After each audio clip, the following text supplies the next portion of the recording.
अस्सलाम वालेकुम जी। उम्मीद है कि आप सब खैरियत से होंगे। अल्लाह ताला आप सबको अपने हिफ्ज़ व अमान में रखे। आज मैं जो नुस्ख़ा आपकी खिदमत में पेश नज़र कर रहा हूँ वो हिजकी के मुतल्लक़ है। हिजकी एक ऐसा उत्थु है जो आंथरों की खुश्की, जिसे जो कहते हैं खुराक की नाली की खुश्की की वजह से हिजकी का जो उत्थु लगता है, बाज़ औक़ात ऐसा उत्थु लगता है कि सुकून नहीं आता। हर तरह का जो नुस्ख़ा आपने आज़मा कर भी हिजकी के लिए सुकून नहीं मिलता। डॉक्टरी दवाई इस्तेमाल की, देसी इस्तेमाल की या कोई भी टोटका इस्तेमाल किया, लेकिन हिजकी से फाका नहीं हुआ। बाज़ औक़ात छोटे बच्चे, जो पैदाइशी बच्चे होते हैं, उनको भी हिजकी लगती है और बहुत ज़्यादा लगती है, या कोई बड़े बुज़ुर्ग जिनको हिजकी का प्रॉब्लम आ जाता है और आंथरों की खुश्की की वजह से जो हिजकी का बार बार उत्तू लगता है और पूरे जिस्म को एक झटका लगता है, पेट से लेकर गले तक। हिजकी का जो मसला है, जो एक तो होता है, एक लगने के बाद खुद ब खुद हट जाती है।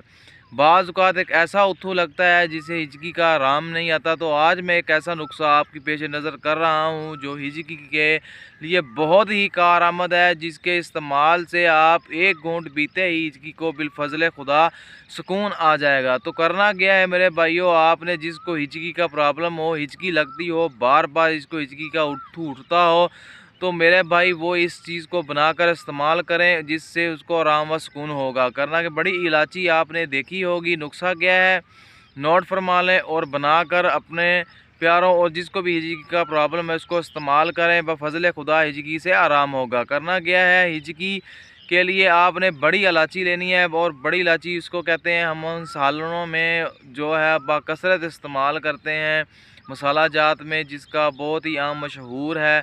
हिजकी के लिए आपने बड़ी इलायची ले लेनी है 1 तोला। उसको ऐसे ही कूट कर, ग्राइंड नहीं करना, कुंडी डंडे में डालकर कूट कर उसका पाउडर बना लें और उसको 1 पाव पानी के अंदर रख कर पकने के लिए चूल्हे पर रख दें। जब वो पक कर आधा पानी रह जाए तो उसको आंच से उतार कर ठंडा होने दें और उसको छान कर महफूज रखें। जिस मेरे भाई को हिजकी का मसला हो, बार बार हिजकी का उत्थु लगता हो, वो मेरा भाई क्या करे कि वो उस पानी को नीम गर्म करके इस्तेमाल करे।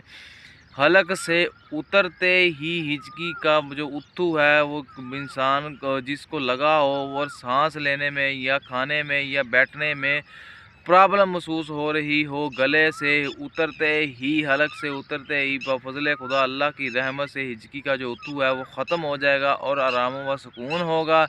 ये मेरे भाइयों वो नुस्ख़ा है जिसके इस्तेमाल से हिजकी का जितना भी पुराना मसला हो, या जिसकी जितनी भी आंथरों की खुश्की हो, जिससे बार बार हिजकी का उत्थु लगता हो, अल्लाह के फ़ज़ल करम से इसमें इतनी बड़ी शफ़ाअत रखी है हिजकी के लिए कि जैसे ही अलग से उतरती है आराम व सुकून हो जाता है। मेरे भाइयों, अपना पैसा और वक़्त ज़ाया ना किया करो। जब मेरे सोने परवरदिगार ने अपनी पैदा करदा अनायत से हमें हम सब को सब कुछ अता किया है, हमें हर एक चीज़ का हमने इल्म दिया है, तो हम उसका इस्तेमाल करें। तो इंशाअल्लाह जिसको भी जैसा भी मर्ज़ है, मैं जो भी वीडियो जो भी नुस्ख़ा पेश करता हूँ वो कुदरत की पैदावार पर मुश्तमिल होता है और पायदार होता है। इसका इस्तेमाल किया करें और अपने प्यारों और अपने जो वक़्त को ज़ाया होने से बचाएं, अपना पैसा बर्बाद होने से बचाएं। इसका इस्तेमाल करें, इंशाअल्लाह सोना परवरदिगार जो है शिफ़ाए कुल्ली अता फ़रमाएगा।